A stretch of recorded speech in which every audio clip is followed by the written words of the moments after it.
Next on Imágenes, the Hispanic business community.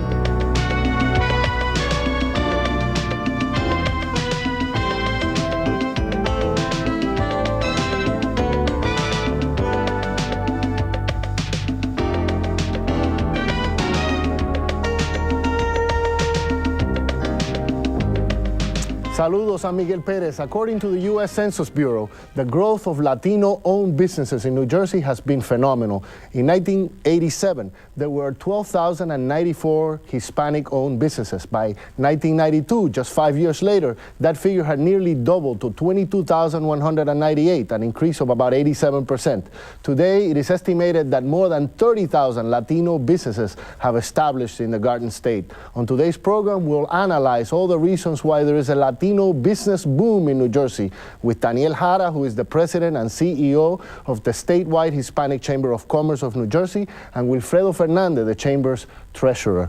Gentlemen, welcome to the program. Thank you for having us. It's a pleasure having you here. Oh, very happy to be here. Why is there such a boom in business in New Jersey in the last few years? Well, one of the things is the growth of the Latino community, the entrepreneurial spirit of the Latino business persons. And if you remember back in the 60s when most of the mainstream businesses will flee in the urban areas, then Hispanic businesses saw that opportunity to come into the urban areas and not only help those urban areas that would run down at that time to revitalize, but also they have helped the community. I mean, Hispanic businesses are really involved in the community needs.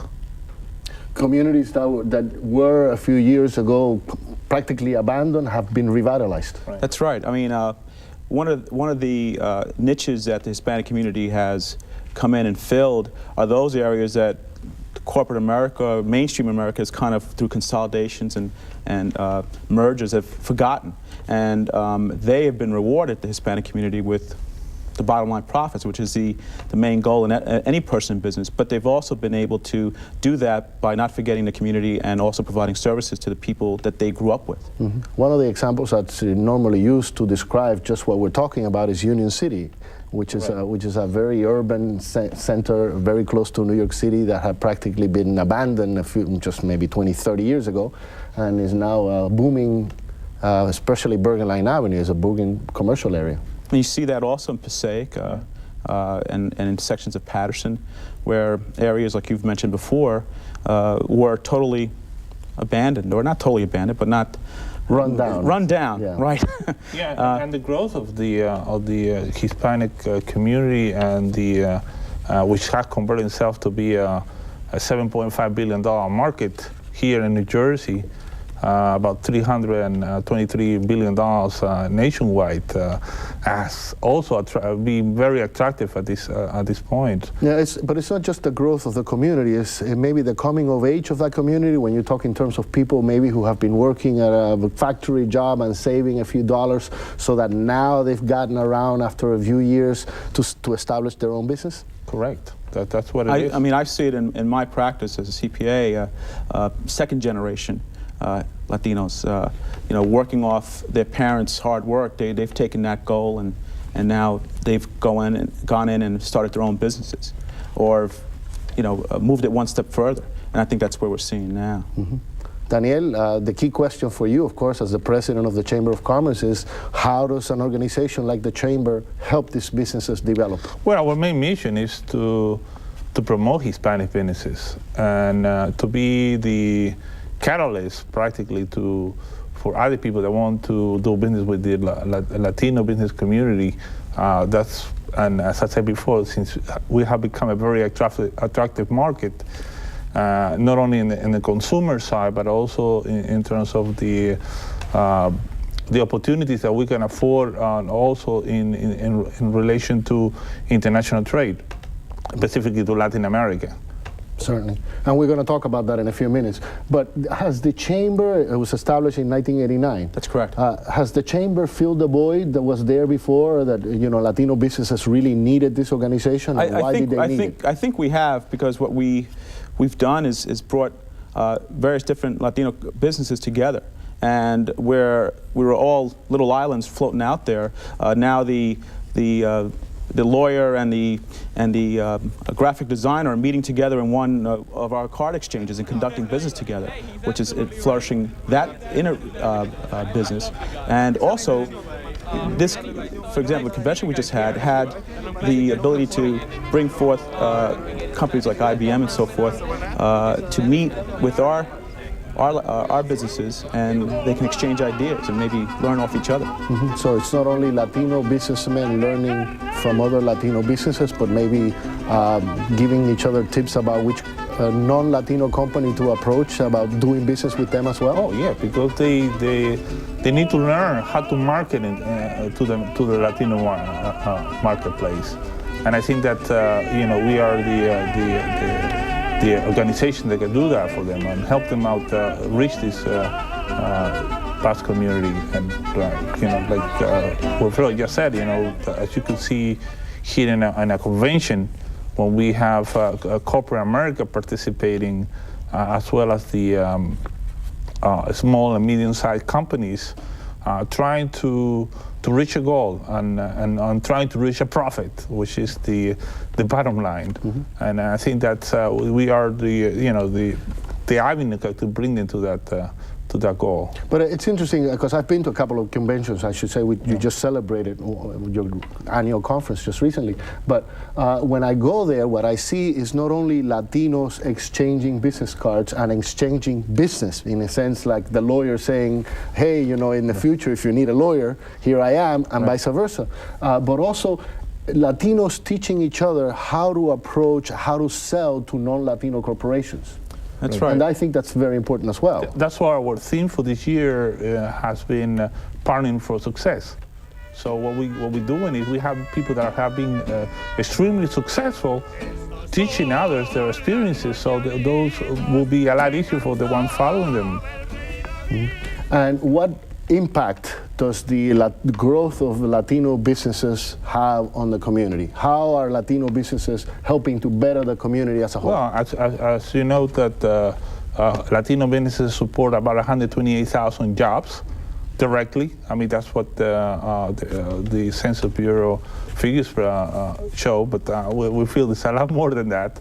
And indirectly, it supports a lot of, this not only our community economy, but the whole state's economy. And this is something that we need. Everyone needs to know, that and it's helping community. But as we're going to be one of the fastest growing ethnic group in the country, and we have to be ready for that. And I think this is as our entrepreneurial abilities will help us reinforce that in terms of us economy be the backbone of our community. Well, I think we can illustrate that better with a video in order to give our audience at home an idea of how one man's dream of owning a business can benefit an entire community. We visited Passaic, New Jersey. Let's take a look. Passaic, New Jersey has one of the fastest growing Latino populations in this state. It is also the home of the Spanish transportation system. Bueno, es muy bueno para la familia que no tienen transportación, que ahora eso es lo que hace mucha falta, y es más rápido, es lo mejor que hay, me parece que es lo mejor. Bueno, yo viajo diario en esta transportación porque yo trabajo en Nueva York y es un medio económico y en un cuarto de hora viene cada bus, así que para mí es algo útil para Passaic. Everyone we spoke to acknowledged the blessing of having the Spanish transportation system in their neighborhoods. It is uplifting the community spirit. Well, it's of big importance because for the last 3 years, the community as a whole has benefited from lower fares, fast transportation. The minibuses are very comfortable, and people are just having a delightful ride. They can hear their music, they make friends. Norberto, who is the owner of the company, came from Peru, South America, a few years ago, and he fulfilled the American dream. Nulberto Curitomay, a former taxi driver, saw a need for a fast system of public transportation, similar to that in South America. So he started a business with little money, one passenger van, and lots of verbal persuasion of non-Latino customers. Some of them, they believe that we're doing something illegal, but it was hard, but it's building up. Now it's everywhere. We have service to everybody, Spanish, American, everybody. Today, Norberto has over 30 minibuses in his expanding company. He is a hero in the Passaic community, a distinguished businessman, and a role model. Me alegro mucho y estoy muy orgullosa que haya triunfado.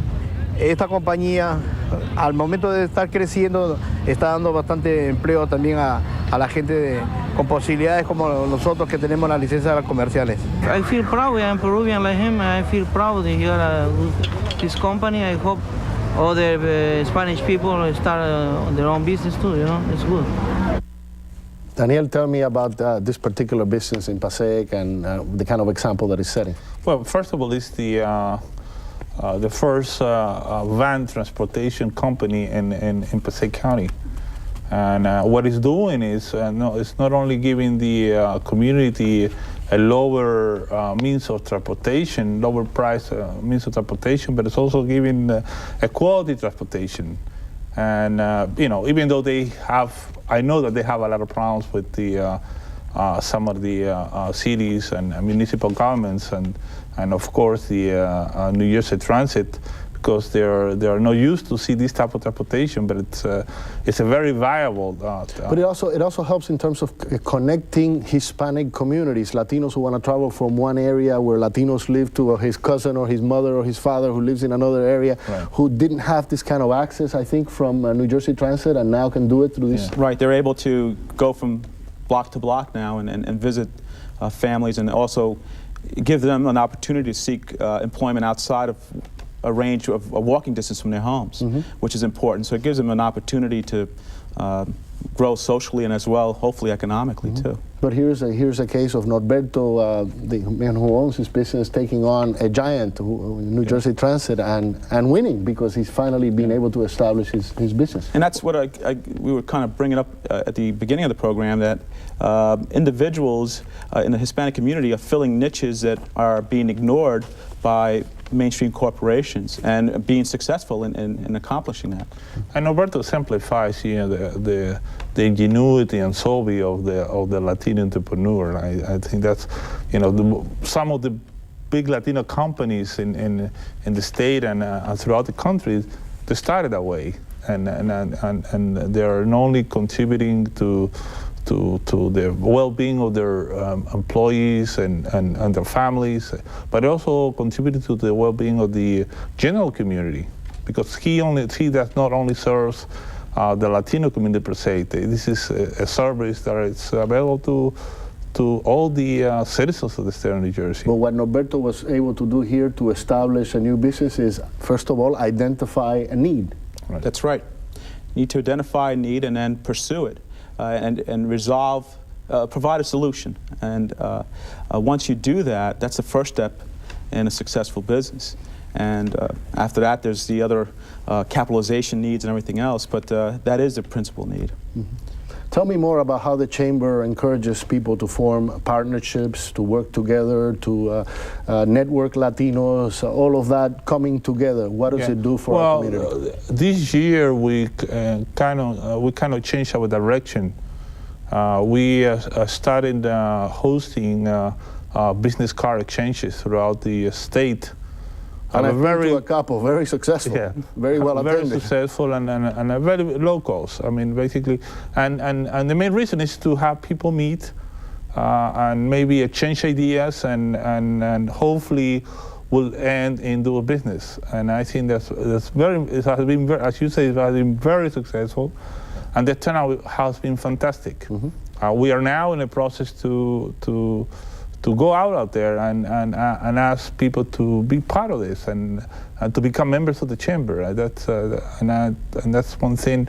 I think we have a service that we can provide and to help people to network. And the conference is once a year is used for this purpose. Well, that's one of the reasons we had the conference, was to bring people together, but also bring corporate America in and have them interact with small, medium-sized Latino businesses.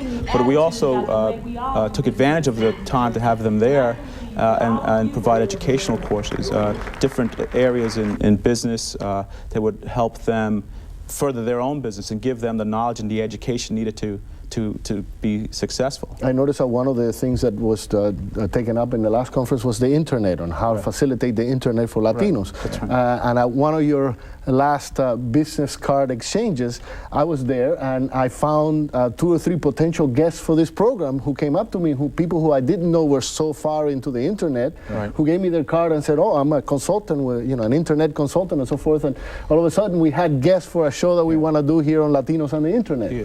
One of the things, like if you see one of the workshops that we do in reference to the use of technology and how to access internet and use the internet to market your business, and that has been fantastic, because it's not only a type of workshop where you go and learn the facts, but we also made it an interactive type of workshop where people could really get into the computer and be able to log into the web and see how it really works, and that's fantastic. And we are extremely proud to have IBM coming aboard for the first time and help us with that. I think this is extremely important.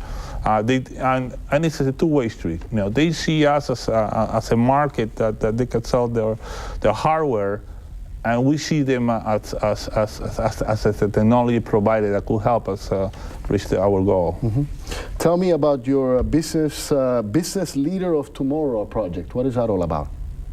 Well, what we're trying to do there is just expand individuals that are going ahead and doing their own businesses and doing it unknown, sort of like the gentleman in Passaic, and just promoting them and bringing them to the forefront to let people know, hey, here's another successful person that's made it. Yeah, as you can see, we have invited students from all the colleges in the state of New Jersey. As a matter of fact, we invited 4 students and a professor to attend the conference at our expense, so they could see not only see what the real world is all about, but also to network with corporate America and perhaps maybe as we've been talking about the Hispanic market being so good, the corporate America is interested in accessing the market. And how they access our market? By employing people that know our market, and this is how we linking people for future opportunities. I know that you have what do you call it? A fair, a fair where the a trade show. A trade show, and at this trade show, corporate America comes in and sets up booths. What is their purpose in doing this? What are they looking for? We have like a couple of financial institutions that are going to be approving commercial loans right on the spot, and this is something really new. I mean, people are really walking out of this trade show with a check in their hands, and one of the things we're doing, because we are trying to make the financial institution aware of our market and their corporate responsibility to cater to the market. If you can see that a major bank in California recently in Houston announced that they have put quite a few millions of dollars on site just to lend to Latino businesses, and have challenged New Jersey banks to do the same. And so far, do you have a response from New Jersey banks about that? That's I'm sure I'm going to get some response by the end of the day. Yeah, New Jersey banks are really looking towards the community and trying to figure out a way to market to the community and service the community. Again, it's the challenge of these big corporations to try to help the small businessman. It may not be looking for a multi-million-dollar loan, but a $25,000 working capital loan just to get his business going. Mm-hmm. And sometimes it becomes difficult for them, but I know that they've been actively working in that area to try to fit that niche on their end. Mm-hmm. Let's talk a little bit about Latin America, because I think a big part of this whole thing is, and the success of Latino business in New Jersey is also because a lot of these businesses are trading with Latin America or trying to establish. Well, we estimate that about 25 to 30% of the Latino businesses are already involved in international trade. And we see the statewide Hispanic Chamber, we see ourselves as the natural bridge of trade between Latin America and the United States. We have led many trade missions to Latin America. We have led a trade mission to Peru, Dominican Republic. We went with Governor Whitman to Puerto Rico recently. And one of the things we're doing is signing agreements with chambers of commerce in Latin America, so we can what we call cooperation agreements. That way we share information. We want to make sure that when we have one of our members going into Latin America to invest, they give them all the necessary information, and also to make sure that they will link the government officials with these businesses, because sometimes you do need to have some type of guarantees and relationship with the local government, and that's one of the things we're doing now. And you mentioned Puerto Rico. I understand that Puerto Rico is one of the biggest trading partner with the state of New Jersey right now. Yeah, I mean specifically the pharmaceutical industry. Most of the pharmaceutical companies here in New Jersey do have a presence in Puerto Rico right now, and we want to make sure that that relationship keeps ongoing, and it's a lot of more similarities between New Jersey and Puerto Rico, and that's one of the reasons why we pay special attention to that part of the Caribbean. What kind of advice would you guys give to starting businessmen and women who are just starting and want some kind of guidance in terms of how to go about things and all that? Aside from joining the chamber, which I'm sure you want them to do, right? But how do they go about learning more about starting a business? Well, most people that decide they want to start a business at that point, they have the entrepreneurial spirit already. The importance is to make sure that they continue with that and not to get discouraged. Once they've gotten to that point, finding a solution to their product and marketing is the key. They need to access neighbors around the area, or move out and try to market themselves through newspapers or radios if they can, and just let people know that they're there.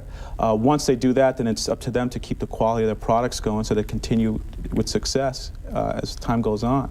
And part of the marketing is joining a chamber and networking with others. And we also have developed partnerships with the small business development centers in Elizabeth and in Patterson. As you could see, they were also part of the panelists for our business development sessions that we had today. And one of the things, they do have the technical assistant that they could provide to someone that doesn't know anything about business.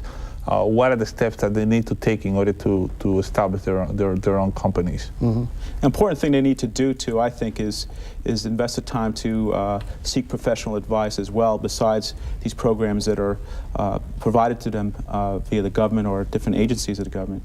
Because one of the things I see as a CPA is that I walk into a business that's been established for a while, and they fall into pitfalls of, there's so many regulations and laws and tax laws that you need to comply with. Is that a cultural thing, though? I mean, no, do some Latinos come here and start a business the way they would do it in some countries in Latin America, and they don't know all the regulations? Well, that's part of the problem. But I think it's a cultural thing that goes throughout all small businesses. I mean, here's a person who's probably working 20 hours a day trying to get their business going, that they don't have the time to sit there and learn all these rules and regulations. And the problem happens is 2 or 3 years down the road, they fall short, and now they start having problems with the regulatory agencies.